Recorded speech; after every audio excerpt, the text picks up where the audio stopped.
Good wonderful morning United States, good wonderful evening China and Singapore, good wonderful afternoon Germany. Welcome to Fashion Business Mastermind Weekly Q&A, your weekly board meeting where you ask important questions and get answers to move the needle in your fashion business. I'm Julia Antofia, fashion inventor and manufacturer, and your mentor on this wonderful journey. We have gazillions of questions today. I'm extremely excited about them. Let me pull them up and we'll go through these questions one by one. Hi Lucas, good to see you. Welcome to Fashion Business Mastermind Q&A. Okay, question number one by Chantel. Is a lookbook needed when presenting your brand to a potential retailer distributor? What should be in a lookbook? There are three documents used in fashion to present your products. 1, a lookbook, 2, a catalog, and 3, a line sheet.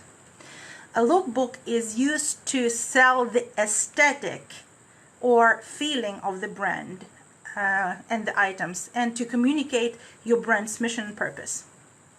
A catalog is used to give clear presentation and to sell the utility of the items. The catalog presents your garments in three different ways: the frontal picture, back picture, and the side picture, so that the retailer can see clearly what is it, how does this garment look from all the sides. And if you have some interesting decoration on your coat, for example, you will do a close-up pictures as well for retailer to see what is this garment all about. Under every picture you have, of course, the SKU number and your product name. And a line sheet explains the wholesale terms, how to purchase, payment terms, minimum order quantities, shipping terms, contact details, company standards, as well as the details on garment level, such as SKU number, product name, fabric composition, country of origin, MSRP, manufacturer suggested retail price, MAP, minimum advertised price, and WSP, wholesale price. Hi Tammy, good morning, good to see you. Chantal, I'm talking about your question right now. Ladies, we have 10,000 likes to go today. So let's hit our 10,000 likes. So, Chantal, there are three documents that you use in presentation of your fashion to the retailer, wholesaler. Those are a lookbook, a catalog, and a line sheet. The lookbook carries over the aesthetics and the feeling of your brand and your mission and purpose. The catalog shows clearly all your garments from all the sides, and the line sheet explains all the terms, the wholesale terms, the shipping terms, your company standards, as well as the composition of the fabrics, country of origin, wholesale pricing, MSRP, and MIP, right? So you can use three separate documents. You can as well combine these documents in one. I like combining them because otherwise you're carrying around gazillions of different documents. I like them all to be combined in one. Depending on how large your portfolio is, you can make it very short and concise, or you can make it elaborated.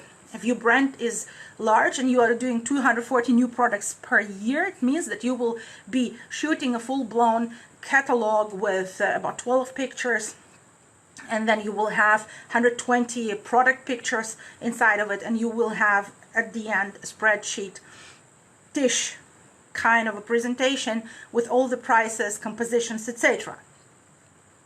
If you have few products or only one product, it is a little bit easier because you don't need to have such a huge presentation. And here your next question comes, Chantal.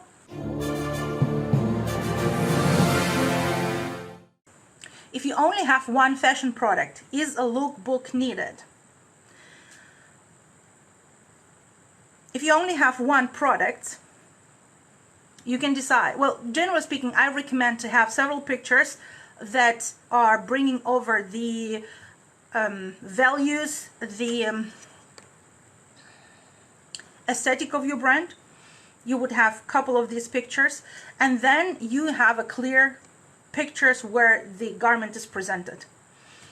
To give you an example, the catalog picture, sorry, not the catalog, the lookbook pictures, those are fashion pictures. They are being done on models in a beautiful setup, right? And the catalog pictures can be done on a model or on a dummy. So the model will be standing front, back, and sideways, very clean against a clear background, and or you're putting it on a dummy and you're making a picture. In your particular case, you have a pant, so it can be a flat picture as well, but actually if you put it on a mannequin and you shoot a picture from side, back, and front on a mannequin, and then you cut out everything and hang it against light background, it looks fantastic. So this would be a catalog picture.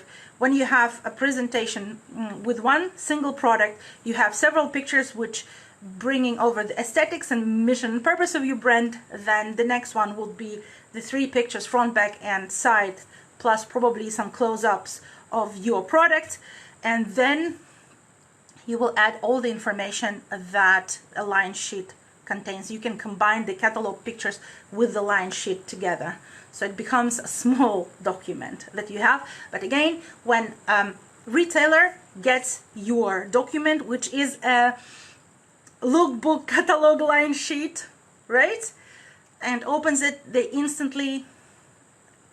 don't even open it, because you start with the first page. They look at it, and the first page already puts them into the mood of your brand. Then they open it, they see the product, they see your mission and purpose, they see all the wholesale terms and all the terms and all the prices.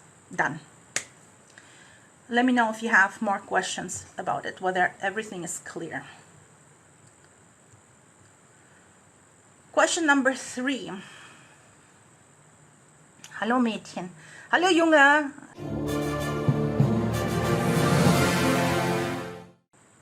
Cynthia is asking, how much inventory should you lug along to a vendor event? Everything just in case? Yes. Cynthia, take everything from yourself and all the Fashion Business Mastermind peers. Okay, so how does it work? It works as follows. Normally, if you are having a vendor events, you already have had a super successful event in the past. So if you had such event in the past, you know how much can you sell at such a great event. So take this amount of inventory plus some, because you want to sell double of your best event. It all depends as well on the size of your inventory. If I would tell you take the double amount of your best day, then imagine you are selling furniture, then probably you cannot take that much furniture with you. But if you are not selling furniture, you are selling earrings, so you can have a lot of earrings with you. So taking a double amount is not a big problem. I would say if you have an experience with an extremely good day, take the double amount of extremely good day. If you have no experience with the vendor events yet, then think about how much would be the best if you could sell, not like 3 pairs of earrings, but let's say something like 200 pairs, maybe 300 pairs a day. There is a large amount of people, foot traffic during this vendor event. So, and then double it, your best estimation, and double it and take it with you if you can carry. It is, nothing is worse than not having enough inventory to sell, believe me. Question number 4. This is an important question. I think Chantal is asking.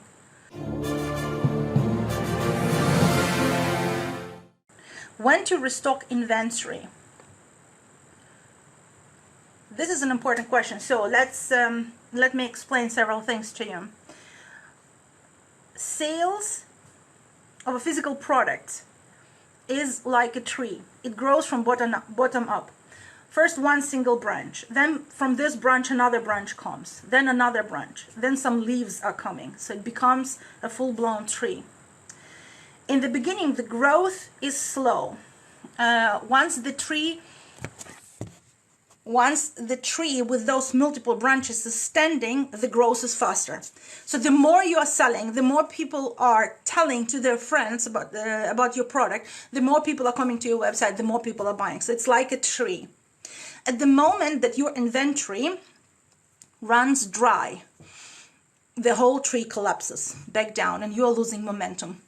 So if at a certain point in time you do not have any inventory anymore and you need to start, you will need to start at the very beginning once inventory arrives, because this networking tree, the tree of word of mouth, collapsed and the momentum is gone. This is why I recommend to make sure that you never run dry of inventory. So how do you do that? You need to calculate the exact time when you need to order. And this time depends on several parameters. So here are the important parameters in replenishment. 1, lead time manufacturing. How long does it take to your manufacturer to make fabrics, trims, and to craft the new bulk?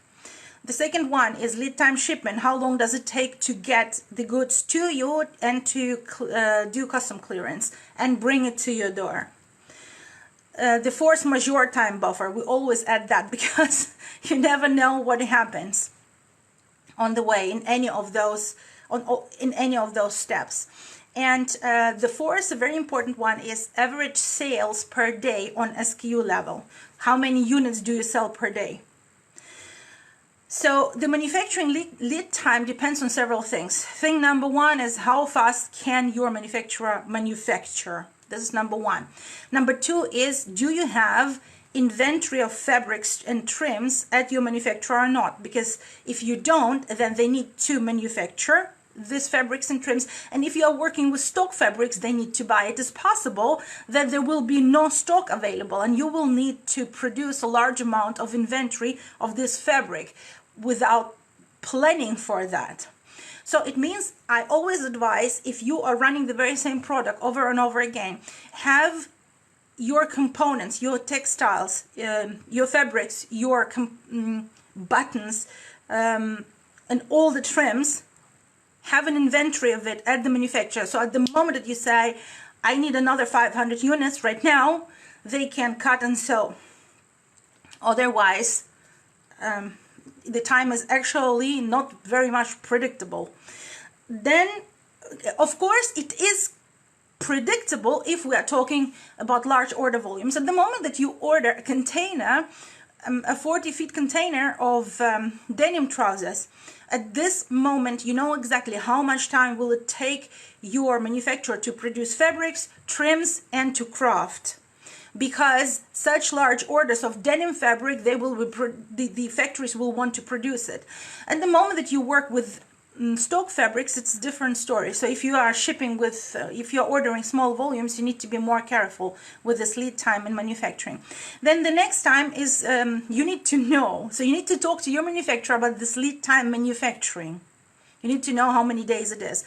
If you have your fabrics at the manufacturer and they can cut and sew instantly, the lead time will be 30 days for manufacturing most of the time. And you need to pay attention as well that you have to have a very good relationship to your manufacturer.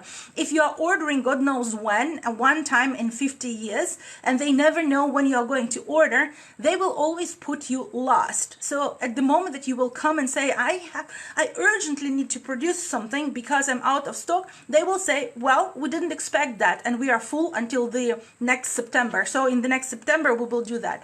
So you will probably need to either go to another manufacturer, which is a completely different story. For everyone who manufactures, they know that changing manufacturer is a hell. But you have to have a planning with your manufacturer. They need to understand when to expect your order. So imagine they understand, you have the inventory there, so it's 30 days production. At the moment that you say, I need my 500, my 1,000 pants right now, manufacturer starts cutting and sewing. So then the lead time shipment. Nowadays the shipment deteriorated completely, so the quality was good before and it is not any good anymore. I would recommend to calculate 40 days for shipment. I recommend to ship by sea to put cost to push costs down. If you ship by sea, calculate 40 days. For sea shipment, if you ship by express, calculate 15 days for express shipment by air. Then you have the force majeure. We always work with 2 weeks force majeure. Ladies, we are 6.6 thousand likes. Keep hitting this screen. We need to get 10,000. So 40 days this shipment or 15 days express, 2 weeks buffer. And then the most important part, but it's actually not the most important, the number 4 part, all of them are important because you're using this data to calculate your throughput. So you need to know how many units of your clothing do you sell on average per day. Imagine a crazy story here. You have 60 pants on stock, so only 60 pants. And I'm not even talking about the sizing here, because it is absolutely possible that you have 60 pants and there are 6 sizes, so you have 10 pants per size. And one size flies and another one never sells. So I'm not even going into this detail, but you need to pay attention to that. And I'm working now with the mini numbers of 60 units, so this is ridiculous as well. But I want you to understand how to calculate. You can change the numbers, okay? So imagine you have 60 pants, and these 60 pants are selling 1 pant per day. It means that you will be out of pants in 8 weeks. So 8 weeks later, there will be no pants anymore. Now, imagine you have your fabrics in stock at your manufacturer. So you say, manufacture for me, Mr. Magician, and they start cutting. And it means that 30 days will go for manufacturing, 4 weeks. You will ship, imagine you are shipping by express. It goes 2 weeks. And we have 2 weeks buffer, so it's 8 weeks. What does it mean? It means that you need 8 weeks to produce and get your stock in your hands. And it means that you are out of stock completely in 8 weeks. It means that at the moment when your 60 pants arrive and you are having them here and you start selling, this is the moment when you place the next order. And it does not include any growth. Because if you do your job right, then you have a growth in your sales. It increases. So you always need to add a growth factor. Projection. Look at how many units of, how many products do you sell? Now, how many units of this product on SKU level do you sell per day on average? How many days do you need to be completely sold out? And then calculate what is the lead time for your goods to be in your hands again. This lead time is composed of manufacturing lead time, shipment lead time, a buffer of 2 weeks, plus, these are those 3 things, and a buffer of 2 weeks, right? And then you know when to order the next batch. When ordering the next batch, always add a growth factor into it. And what do you do if you do not know how many units do you sell per day on average, because you just start selling? You start moving slowly, you see your numbers, and you have your calculation next to you all the time. You need to know what's your lead time, and at a certain point in time you say, okay, now I have like 2 weeks in sales like this. If I go further and you project it into the future, then I will need to order at this particular time. Please let me know if you have any other questions about this inventory topic. Let's go to the next question, number 5. Tammy is asking,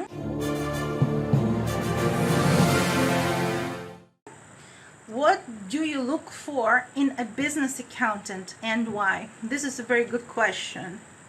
So the first thing that you want to look in, of course, it should be a certified or chartered accountant. This should be a certified person to be an accountant. This is number 1. The second one is that you want to have an accountant in the area where your company is registered. Why? Because there are differences in local law. You want to have an accountant in your local area, in the state where you have registered your company. This is important. The next one is your accountant has to have relevant expertise. Ask your accountant what type of clients do they serve.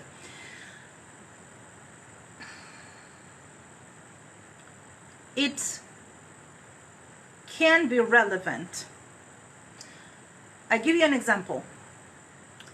Colleagues that are in multi-level marketing in Germany, they cannot go to any accountant because accountants in Germany generally do not know how to handle people who are in multi-level marketing.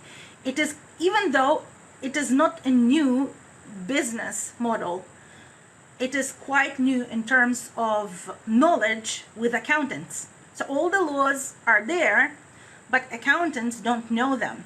And if you go to any accountant and you are a multi-level marketing person, you will be A, paying way much more taxes than if you would know the laws. And two, this person would not be able to advise you on anything because they have no clue about multi-level marketing. But there are accountants in Germany who specialize in multi-level marketing, and they only have multi-level marketing clients. So they serve this niche. It is possible that there are accountants who serve fashion clients. So they would be able to give you advice on all ins and outs related to fashion industry and the physical product industry. And they also may give you advice on where to look for funding for your company, because they would have a network in this particular industry. So I would say investigate what expertise do they have. The point number 4 would be the price. When we were looking for an accountant, we've got quotations that were all over the place. So we could spend as much as $2,000 per month, or as little as 50. And in the very beginning, we've got the only 2,000 quotations. Then we figured out where to get low quotations. Of course, we didn't go with the 50, and it does not apply to the US market, but it is possible that the prices are different. So you want to investigate what price works for you. No need to take the most expensive one instantly if there is a price variation in the United States. And I would always look at referrals. Do you have any friends that are in the same industry that are using an accountant? What do you think about this accountant? What experiences do they have with an accountant? Having an accountant referred to you, a professional one, is a plus. Then the last one, which I've put on my list here, is that before hiring an accountant, you want to understand very clearly what are their working procedures and monthly and annual deliverables. So it has to be perfectly clear to you what they're going to do and how they're going to do and what your responsibilities are. We had experience that for a second in the past, long time ago, we've hired an accountant who was recommended but had no clue about how to explain to us what we should deliver to them and in which way. So you need to have a professional, and in order to see whether you understand this person you're working with, they have to tell you what are the working procedures, what are they going to deliver to you monthly and annually, and what do they need from you. Once you understand that, you can hire the accountant. These are my experiences. Okay, let's go to the next question. The next question is by Tammy.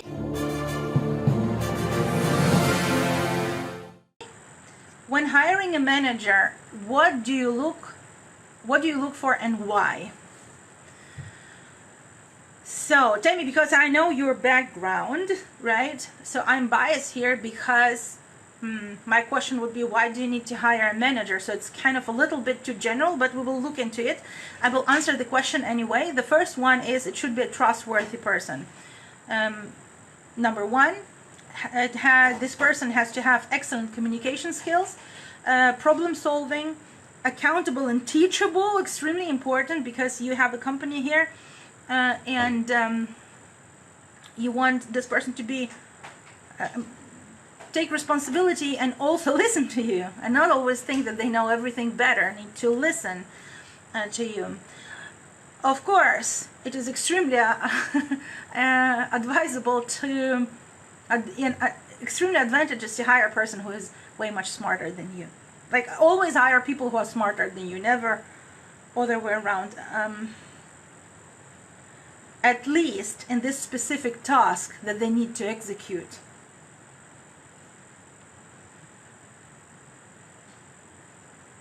By all chances, avoid drama personalities. Those are crazy. So you can have them on management positions, and probably you may have them on some positions, but not on management positions. So, okay, let's look into the question about hiring a manager, right? You have a startup. You just started your fashion label. You are the only person right now, and you do everything, huh?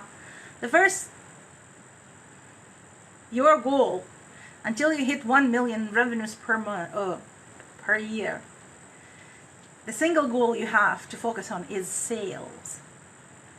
So the first person you hire is sales. This person, in the perfect world, this person is purely commission based. So they sell, they get commission. This person has a large network in fashion and knows exactly how to bring your products into different multipliers, to different wholesalers, into different boutiques, into different stores, to different partners. Maybe they know how to sell it business to consumer. That this salesperson knows exactly how to sell your socks, so they would tell you, I don't want a salary, I want to have a commission because I know I'll earn more with this commission. So this is in the perfect world. You need to have someone who knows exactly how to grow your business with sales in a particular area.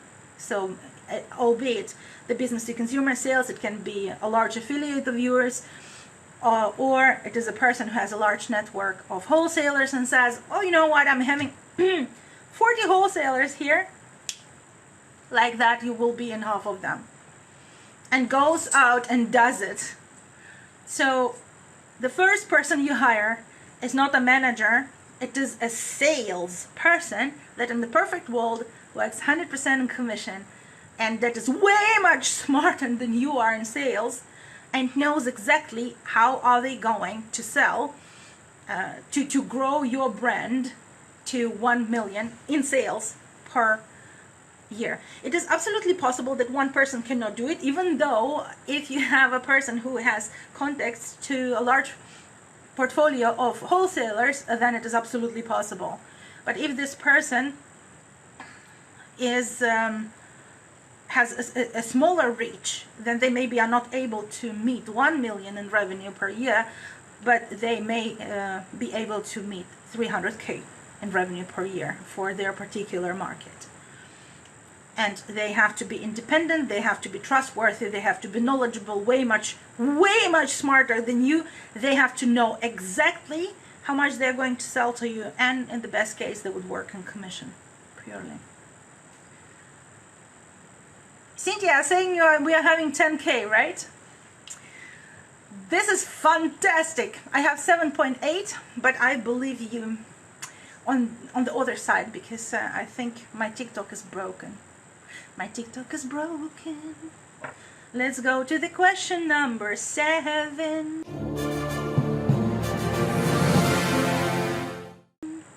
Tell me if you have any additional questions to hiring a manager. Let me know. So question number 7. Can your manager serve as your assistant too, or should that be a separate job? So you see, I do not even understand who is this mysterious manager. If we're talking about the salesperson, your salesperson should not be your assistant. Your salesperson should bring you 300K to 1 million revenue per year. So this person should be selling. And because the sales talent is something scarce in comparison to talent of an assistant, a person who can help you with random errands in your business. So I would say those are two different people. The sales should be the only thing sales is doing is selling, and then you see basically what it is you do on the daily basis, what tasks are critical to your business, and you have to do them, but you can outsource them. So you don't, as a matter of fact, as a business owner, at the end of the day, you don't want to do anything. So this is important to understand. You want to set up processes in place and put other people, give them the responsibility over these processes, and you will be working on things like finding funding for your company, writing or reviewing operational procedures and improving them, working on the culture of your company, working on the vision, the future vision of your company, but not doing all the things. So our goal is always to write out all the processes and put people to those processes. So I would say salesperson is not your assistant, and once you see that there are certain tasks, once you see that you have enough revenue to finance a person who will take away from you a bunch of work that they will do faster and cheaper than you, this is when you put an assistant on something. It can be your assistant, social media assistant, for example. This is a very good, great help in a business when someone creates all your posts, all your videos, and it is way much cheaper than if you do that, and this time that you get free, you do other activities that are more targeted towards sales generation and scalability and scaling of your company.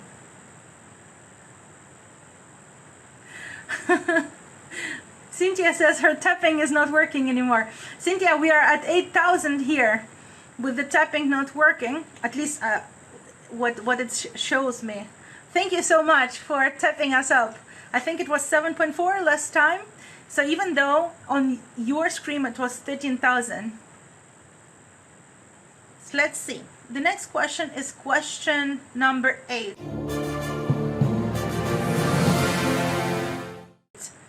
Tammy is asking, what is retail ready? Is it standard or is it different for the individual retail companies? Well, as far as I understand, retail ready is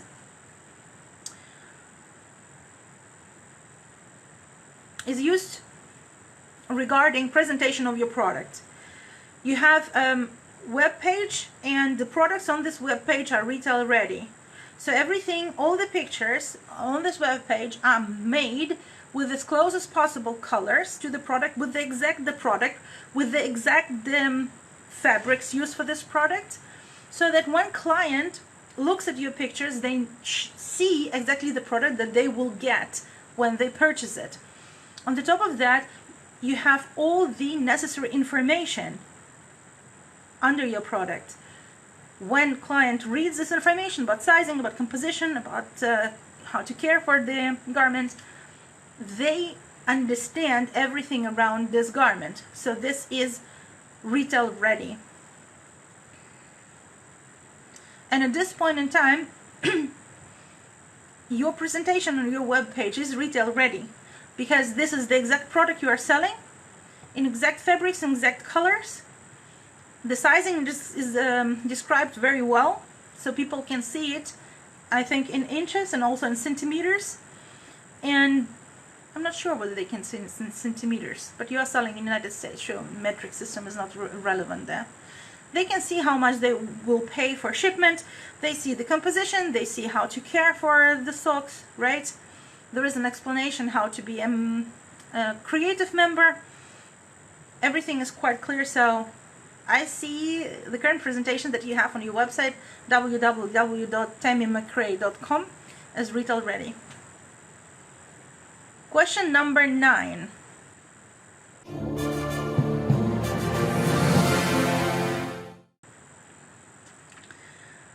When should you start working on a new invention? Chantal, if your tapping is not broken yet, please tap a bit more. And Tammy, on my side, we still need 2,900 hearts. So, when should you start working on a new invention? Ladies, you know exactly what I think about that. At the moment when your first invention sells 25 units on average per day in all different variations, this is the moment when you launch the next invention. When should you start on it? I would say probably you can start thinking about it at the moment that you are somewhere at 20 units on average per day, maybe at 15 units on average per day. You can start thinking about it, but always look into how much does it cost you to develop a new product. Well, you do not start earlier than 15 of your invention on average in all variations per day. You do not even start thinking about it. And then once you have reached this amount, this is when you can start thinking of it and pulling your clients and asking them what would they like.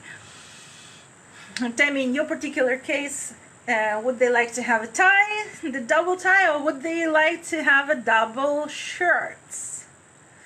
I found a fantastic invention for you, Tammy. It is a double shirt. I need to share it with you. It is crazy.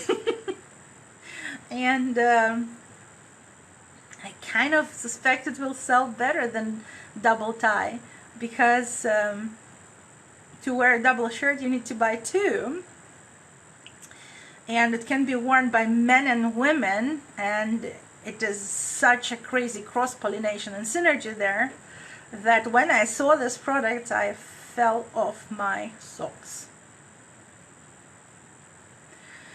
Yeah, so ladies, you start with a new invention, or you launch a new invention at the moment that your current invention sells 25 units per day on average in all variations. These are all the questions that I have for today.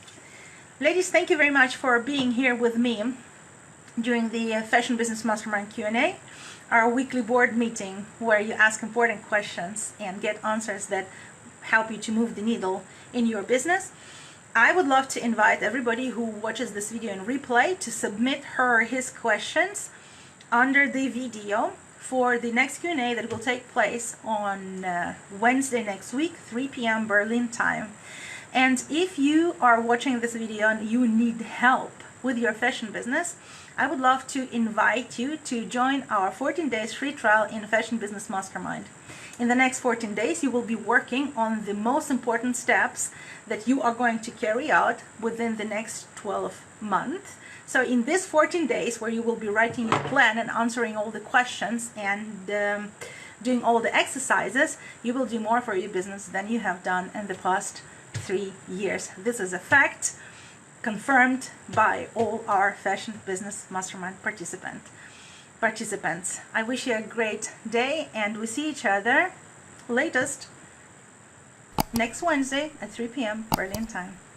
Bye bye.